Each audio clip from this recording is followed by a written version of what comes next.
Hello friends, I am Surya and you are watching we are nurse YouTube channel. आज हम लोग इस video में मेडिकल सर्जिकल नर्सिंग की और एक इम्पॉर्टेंट टॉपिक जो कि है नेफ्रोटिक सिंड्रोम, एक किडनी डिजीज़, या इसको डिजीज़ भी नहीं बोल सकते, मैं आगे जाके बताऊंगा आपको पूरा इन डिटेल में। तो आज हम लोग इसी टॉपिक के ऊपर बात करेंगे कि नेफ्रोटिक सिंड्रोम क्या है, कैसे होता है, इसका सिम्टम्स क्या क्या आता है हम लोगों के बॉडी में, और इसको हम लोग ट्रीटमेंट कैसे कर सकते हैं। ठीक है, पुराना जो भी मेडिकल सर्जिकल का टॉपिक है ऑलरेडी वीडियो में बना के रखा है, तो उसका लिंक भी मैं डिस्क्रिप्शन में दे दूंगा, आप जाकर उधर चेक कर सकते हो। आप मुझे टेलीग्राम पे मुझे मैसेज कर सकते हो, मैं टेलीग्राम ग्रुप का भी वहाँ पे लिंक दे दूंगा डिस्क्रिप्शन में, और मेरा सोशल मीडिया पे भी आप जुड़ सकते हो। कोई भी क्वेश्चन कभी भी मुझे पूछ सकते हो, मैं आप लोगों को आंसर देने के लिए हर वक्त रेडी रहता हूँ। ठीक है, तो चलिए आज हम लोगों का जो टॉपिक है उसकी तरफ बढ़ते हैं। ठीक है, नेफ्रोटिक सिंड्रोम। पहले तो हम लोग को ये देखना है, ये जो नेफ्रोटिक सिंड्रोम, दो वर्ड है, एक है नेफ्रोटिक, एक है सिंड्रोम। ठीक है, सिंड्रोम का मतलब क्या है पहले ये समझते हैं। सिंड्रोम यानी कि जो एट ए टाइम बहुत सारा सिम्टम्स जब एक्यूमुलेट होता है उसको हम लोग एक ही बार में सिंड्रोम बोल सकते हैं। ठीक है, अभी नेफ्रोटिक क्या है? नेफ्रोटिक यानी कि हम लोग का किडनी का जो सिम्टम्स है उसको हम लोग बोलते हैं नेफ्रोटिक सिंड्रोम। नेफ्रोटिक सिंड्रोम खुद में एक डिजीज कंडीशन नहीं है। ठीक है, नेफ्रोटिक सिंड्रोम खुद में एक डिजीज कंडीशन नहीं है, कुछ दूसरे डिजीज़ की वजह से जब हम लोग का किडनी इफेक्ट होता है और जब बहुत सारा सिम्टम्स एक्यूमुलेट हो जाता है, एक ही साथ शो करता है, तो उसको हम लोग बोलते हैं नेफ्रोटिक सिंड्रोम। ठीक है, तो चलिए बढ़ते हैं। हम लोग का जो मेन जो मैंने नोट बना के रखा है, ये नोट का भी मेरा टेलीग्राम का जो ग्रुप है उधर आपको मिल जाएगा, आप उधर जाके ईजिली डाउनलोड कर सकते हो। तो सबसे पहले देखिए नेफ्रोटिक सिंड्रोम का इंट्रोडक्शन क्या है। इंट्रोडक्शन है, nephrotic syndrome happens when the kidney damaged. Nephrotic syndrome is not a disease itself, disease that damage blood vessels of kidneys cause this syndrome. यानी कि इसका मतलब क्या है समझते हैं, ठीक से समझिएगा कि जब कोई दूसरा डिजीज कंडीशन जैसे कि डायबिटीज़ हो गया या फिर दूसरा कोई डिजीज कंडीशन, जब हम लोग का किडनी का जो ब्लड वेसल्स है जिससे हम लोग को किडनी में ब्लड सप्लाई होता है उसको अगर डैमेज करता है, तो उसके वजह से जो सिम्टम्स हम लोग का किडनी में क्रिएट होता है ना, उसको हम लोग बोलते हैं नेफ्रोटिक सिंड्रोम। ठीक है, हम लोगों का किडनी जब डैमेज होता है उसी टाइम में नेफ्रोटिक सिंड्रोम हम लोगों को शो करता है। ठीक है, चलिए बढ़ते हैं। हम लोगों का जो डेफिनेशन हम लोगों का हर एक टॉपिक का एक बहुत ही इंपॉर्टेंट पार्ट होता है जो हम लोग कभी भी अवॉइड नहीं कर सकते। ठीक है, एक kidney disorder that causes the body to pass out too much protein in the urine. Nephrotic syndrome में क्या होता है, जब हम लोगों का बॉडी से बहुत सारा प्रोटीन, हम लोगों का जो बहुत ही एसेंशियल है हम लोगों का ग्रोथ में, बॉडी में ग्रोथ में या फिर मसल पावर में, सब कुछ में जो प्रोटीन एक बहुत ही इंपॉर्टेंट और वाइटल रोल प्ले करता है, वो हम लोगों का यूरिन के साथ पास आउट हो जाता है। इसको हम लोग नेफ्रोटिक सिंड्रोम कहते हैं। ठीक है, ये एक किडनी डिसऑर्डर है, आप लोग ध्यान से याद रखना। नेफ्रोटिक सिंड्रोम खुद में एक डिजीज कंडीशन नहीं है, ये एक डिसऑर्डर है। बहुत सारा डिजीज कंडीशन की वजह से जब कुछ हम लोग का किडनी डैमेज हो जाता है, ब्लड वेसल से सप्लाई नहीं होता है ब्लड, तब हम लोग उसको नेफ्रोटिक सिंड्रोम कहते हैं। ठीक है, नेक्स्ट है कॉजेस। कॉजेस से मैंने यहाँ पे दो तरीके से डिवाइड करके रखा है, एक है प्राइमरी कॉज, एक है सेकेंडरी कॉज। मैंने ऐसा क्यों किया कि इसीलिए किया क्योंकि प्राइमरी कॉज जो होता है ना, ये बहुत ही इम्पोर्टेंट जो कॉजेस है जिसकी वजह से नेफ्रोटिक सिंड्रोम मेनली हम लोगों के बॉडी में जनरेट होता है, इसीलिए इसको दूसरे एक बॉक्स बना के रखा है ऐसे। और जो सेकेंडरी कॉजेज है ये भी इम्पोर्टेंट है बट प्राइमरी कॉजेज से कम इम्पोर्टेंट है। तो चलिए बढ़ते हैं, हम लोग का जो प्राइमरी कॉजेज क्या है वो जान लेते हैं। Minimal change disease first, second है फोकल ग्लोमेरुलोस्क्लेरोसिस, नेक्स्ट है और थर्ड है रेनल वेन थ्रोम्बोसिस। ये है प्राइमरी कॉजेज। अभी सेकेंडरी कॉजेज में क्या आता है, सेकेंडरी कॉजेज में जैसे कि इम्पोर्टेंट एक है डायबिटीज़, ल्यूपस, एमाइलॉइडोसिस, NSAIDs यानी कि non steroidal anti inflammatory drugs, इसको हम लोग NSAID के नाम से जानते हैं। ठीक है, अभी समझते हैं प्राइमरी कॉजेज क्या क्या है। Some conditions that cause nephrotic syndrome only effect the kidneys, they are primary cause. यानी कि जो डिजीज कंडीशन मेनली किडनी को इफेक्ट करता है उसी को हम लोग प्राइमरी कॉजेज बोलते हैं, ठीक है। सबसे पहला आता है minimal change disease. Minimal change disease एक ऐसा डिजीज़ कंडीशन है जहाँ पे हम लोग का किडनी अच्छी तरीके से ब्लड को फिल्टर नहीं कर पाता, बट हम लोग जब उसको माइक्रोस्कोप के अंदर देखने जाते हैं किडनी टिश्यूज़ को, तब उधर उसको नॉर्मली लगता है। बट इसका कौन से रीज़न की वजह से ऐसा होता है, क्यों हो रहा है, ये अभी भी अननोन है, ठीक है। In this disease kidney tissues looks normal under microscope, but for some unknown reason it doesn't filter properly। तो मैं जैसा कि आप लोगों को बोला कि ये कुछ भी अननोन रीजन की वजह से फिल्टर नहीं कर पाता। नेक्स्ट है फोकल ग्लोमेरुलोस्क्लेरोसिस। अभी ये ग्लोमेरुलोस्क्लेरोसिस क्या है? सबसे पहले तो हम लोगों को ये जानना है कि ग्लोमेरुलस क्या है, ग्लोमेरुली क्या है। ग्लोमेरुली हम लोगों का किडनी का एक ऐसा इम्पॉर्टेंट पार्ट है जो हम लोग को, आप लोग को इधर फोटो में दिखा रहा हूँ, हम लोगों का ये जो आप देख सकते हो, ये ग्लोमेरुलस जो है ये एक ऐसा इम्पॉर्टेंट पार्ट है जो हम लोगों का ब्लड को फिल्टर करने में हेल्प करता है। यानी कि जो बॉडी से पूरा अनफिल्टर्ड ब्लड हम लोग का किडनी में आ रहा है, वो किडनी में जाने के बाद कहाँ पे फिल्टर हो रहा है? ग्लोमेरुली पे। वहाँ पे जब प्रॉब्लम होता है, जब ग्लोमेरुली जब बहुत ही डीपली इफेक्ट होता है कुछ भी डिजीज कंडीशन की वजह से, जैसे कि डायबिटीज़ हो सकता है या फिर दूसरा कोई सेकेंडरी डिजीज कंडीशन की वजह से जब ग्लोमेरुली इफेक्ट होता है, तब हम लोग उसको ग्लोमेरुलोस्क्लेरोसिस बोलते हैं। जब हम लोग का ग्लोमेरुलस बहुत डीपली इफेक्ट हो जाता है, उसके वजह से क्या होता है, हम लोगों का जो ब्लड फिल्टर करने का जो हम लोग का स्टेमिना रहता है, मतलब कि पावर रहता है, वो हम लोग धीरे धीरे करके लूज़ कर देते हैं। अगर आप लोगों का मन में ये क्वेश्चन आ रहा है ब्लड फिल्टर होने से प्रोटीन को रिलीज में क्या रिलेशन है या फिर क्या संपर्क है, ब्लड फिल्टर क्या करता है, ब्लड में प्रोटीन, विटामिन, हर एक न्यूट्रिएंट्स लगा रहता है। हम लोगों का किडनी क्या करता है, यानी कि ग्लोमेरुलस क्या करता है, वो जो एसेंशियल पार्ट है उसको फिल्टर करके हम लोग को बॉडी में रखता है। जो नॉन एसेंशियल पार्ट है जो कि यूरिन है, वो फिल्टर आउट करके हम लोग का बॉडी से बाहर निकालता है, ठीक है।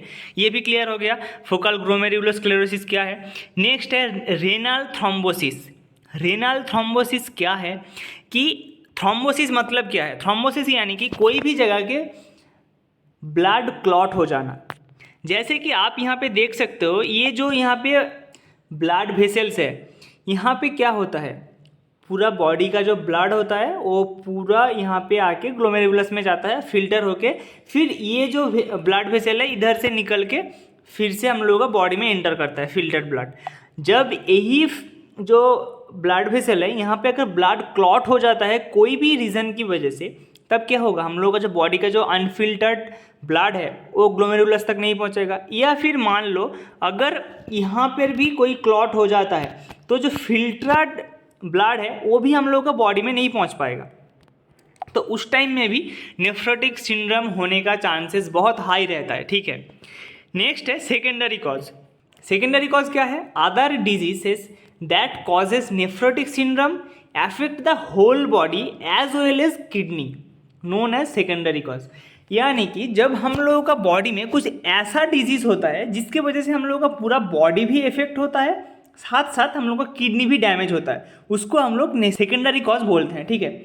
सबसे पहला जो मेन डिजीज कंडीशन क्या आता है? डायबिटीज़। डायबिटीज़ से आप लोगों को पता ही है एक बहुत ही डेंजरस डिजीज कंडीशन है। अगर आप उसका ट्रीटमेंट नहीं करते हो, धीरे धीरे आपका बॉडी का हर एक ऑर्गन को फेलियर कर देगा, लास्ट में पेशेंट का डेथ पक्का है। तो diabetes in this disease uncontrolled blood sugar can damage blood vessel all over the body as well as kidney. यानी कि जो हम लोग का डायबिटीज़ होता है, जहाँ पे हम लोगों का बॉडी में ग्लूकोज का लेवल बहुत ही हाई हो जाता है, इंसुलिन का लेवल कम हो जाता है, इंसुलिन प्रोडक्शन भी कम हो जाता है, उधर क्या होता है, हम लोग का जो ब्लड वेसल है वो धीरे धीरे डैमेज होने लगता है। उसके वजह से हम लोग का किडनी भी डैमेज होता है और हम लोगों का जो ब्लड फिल्टर करने का जो पावर है किडनी वो लूज़ कर देता है, ठीक है। ल्यूपस। ल्यूपस क्या है? ल्यूपस एक ऑटो इम्यून डिजीज़ है जो हम लोगों का जॉइंट, किडनी, लीवर, ये सब ऑर्गन में इन्फ्लेमेशन क्रिएट करता है। ऑटो इम्यून डिजीज़ आप लोगों को मालूम ही होगा कि जब हम लोगों का खुद का इम्यूनिटी पावर खुद का ही बॉडी ऑर्गन को डैमेज करने का स्टार्ट करता है, ठीक है, उसको हम लोग ऑटो इम्यून डिजीज़ कहते हैं। तो ल्यूपस क्या है? हम लोगों का जो जॉइंट है, मतलब कि बोन जॉइंट, आप लोगों को पता ही होगा, बेसिकली बोन जॉइंट, मतलब कि हम लोग का एल्बो हो गया, नी हो गया, हम लोग का जो नेक हो गया, हर एक बोन जॉइंट में वो इन्फ्लेमेशन क्रिएट करता है। साथ ही साथ लीवर और किडनीज में भी करता है, जैसे कि मैंने यहाँ पे मेंशन किया, किडनीज एंड अदर ऑर्गन्स, ठीक है। नेक्स्ट है एमाइलॉइडोसिस। एमाइलॉइडोसिस क्या है? सबसे पहले हम लोग को तो ये जानना है कि एमाइलॉइडोसिस क्या है। एमाइलॉइडोसिस मतलब कि हम लोग का जो एमाइलॉइड है ये एक प्रोटीन है, ठीक है। ये एक ऐसा प्रोटीन है जो हम लोगों का जो नर्वस सिस्टम है ना, उधर का जो सेल्स है उसका फंक्शन में हेल्प करता है। बट ये डिजीज़ कब क्रिएट करता है? ये एमाइलॉइड जो प्रोटीन है ये जब बहुत मतलब कि हद से ज़्यादा सीक्रेट होना स्टार्ट होता है, उस टाइम में क्या होता है, ये एक जगह पे बिल्डअप होना स्टार्ट करते हैं, यानी कि क्लॉट की तरह बन जाता है। उसी के वजह से कोई भी बॉडी ऑर्गन में ये क्लॉट की तरह फॉर्म होके उसका जो फंक्शन है उसको स्टॉप कर देता है, ठीक है। तो वैसा ही किडनी में भी जब ये एमाइलॉइडोसिस होता है तो किडनी में भी ये क्लॉट फॉर्म होता है या फिर बिल्डअप हो जाता है, एक्यूमुलेट हो जाता है, और उसका जो नॉर्मल जो फंक्शन है यानी कि ब्लड फिल्टर करना उसको धीरे धीरे बंद कर देता है। लास्ट है NSAID यानी कि non steroidal anti inflammatory drugs. ये मैंने यहाँ पे क्यों ऐड किया, यानी कि हम लोगों का बॉडी में कभी कभी बहुत ही सीरियस कंडीशन में या फिर कोई भी सीवियर डिजीज़ कंडीशन में हम लोग क्या करते हैं, ये जो NSAID है ये ड्रग्स हम लोग को लेना पड़ता है। उस टाइम में क्या होता है, हम लोगों का ये जो मेडिसिन है, ये जो ड्रग्स है, इसका ना साइड इफ़ेक्ट बहुत हाई होता है, यानी कि ये तो बहुत ही हाई रिस्क मेडिसिन है। और ये जब हम लोग यूज़ भी करते हैं हम लोग का किडनी में और लिवर में बहुत ज़्यादा हाई इफ़ेक्ट पड़ता है, ठीक है। तो उसी की वजह से बहुत ज़्यादा मात्रा में यूज़ करने की वजह से कभी कभी हम लोगों का जो किडनी है वो डैमेज हो जाता है। तो आप लोगों को समझ आ ही गया होगा, दो जो कॉजेस है, प्राइमरी कॉज, सेकेंडरी कॉज, दोनों आप लोगों को एक्सप्लेन कर दिया। आप लोगों को अगर कुछ भी डाउट हो रहा है आप मुझे कमेंट में या फिर मेरे सोशल मीडिया में जाके पूछ सकते हो, कोई भी दिक्कत नहीं है, ठीक है। नेक्स्ट है पैथोफिजियोलॉजी, एक बहुत ही इम्पोर्टेंट, बहुत ही वाइटल पॉइंट होता है मेडिकल सर्जिकल नर्सिंग का कोई भी आंसर में, ठीक है। सबसे पहला क्या है, ड्यूटी यूटियोलॉजिकल फैक्टर्स, इसको मैं एक्सप्लेन नहीं कर रहा हूँ, बहुत बार एक्सप्लेन कर दिया पिछले वीडियोज़ में। नेक्स्ट है glomeruli structure affected. Aetiological factor यानी कि कुछ भी जो रीजन्स है, डायबिटीज़ हो गया, कुछ भी डिजीज़ कंडीशन हो गया, या फिर किडनी में इफेक्ट हो गया मतलब कि डैमेज हो गया, उसके वजह से क्या होता है, हम लोग का जो ग्लोमेरुली है जो ब्लड को फिल्टर करता है, वो उसका जो स्ट्रक्चर रहता है ना वो इफेक्टेड हो जाता है। उसकी वजह से क्या होता है, प्रोटीन यूरिया, यानी कि प्रोटीन हम लोगों का यूरिन में मिक्स हो जाता है। प्रोटीन को फिल्टर करके बॉडी के अंदर रख नहीं पाता हम लोगों का जो ग्लोमेरुलस है, तो प्रोटीन और यूरिन दोनों एक साथ मिक्स हो जाता है। नेक्स्ट क्या आता है, decrease the oncotic pressure. Oncotic pressure और ऑस्मोटिक प्रेशर दोनों सेम है, ठीक है। ये ऑस्मोटिक प्रेशर क्या है, ऑस्मोटिक प्रेशर है कि जब हम लोगों का बॉडी के कोई भी बॉडी के ऑर्गन के अंदर ना large molecule and small molecule दोनों का एक बैलेंस रहता है, इसके वजह से हम लोगों का जो बॉडी का जो सेल्स है, बॉडी का जो टिश्यूज़ है, ये एक फॉर्म या फिर स्ट्रक्चर मेंटेन कर सकता है। वो धीरे धीरे जो प्रेशर है वो कम होने लगता है, इसीलिए हम लोगों का बॉडी में एडिमा क्रिएट हो जाता है। यानी कि जब हम लोगों का ऑन्कोटिक प्रेशर अगर डिसबैलेंस हो गया तो क्या होगा, हम लोग का बॉडी का जो ऑर्गन है वो धीरे धीरे उसमें एडिमा क्रिएट हो जाएगा। इसी के लिए आप लोग देखना, जो भी नेफ्रोटिक सिंड्रोम का शिकार है उन लोगों का मतलब कि लिप्स या फिर पाफी फेस होता है, लिप्स भी बहुत बल्ज हो जाता है, ऐसा बहुत सारा सिंड्रोम्स आता है, सिम्टम्स मैं आगे जाके बताऊँगा। इसको हम लोग क्या बोलते हैं, नेफ्रोटिक सिंड्रोम, ठीक है। आप लोगों को और भी यहाँ पे एक फ़ोटो मैंने यहाँ पे अटैच किया करके रखा है, आप देख सकते हो।